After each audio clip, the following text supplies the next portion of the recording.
Les animaux comme des personnages dans les fables permettent un phénomène de transposition des comportements et des caractères.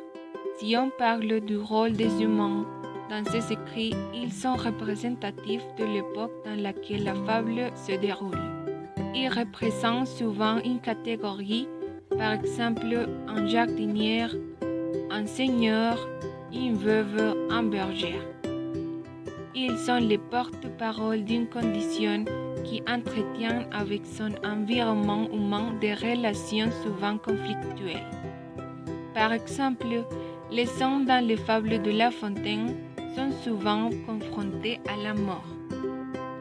C'est bien connu que les fables sont utilisées pour éduquer les enfants, étant donné qu'une de ses caractéristiques est l'enseignement d'une morale à travers l'histoire. Mais l'emploi de figures animalières va au-delà de contes pour enfants. Ils servent comme la transcription d'une critique du monde des hommes. Dans l'époque de La Fontaine, les fables ont été une manière de faire passer les critiques que les censures religieuses ou politiques n'auraient pas admis.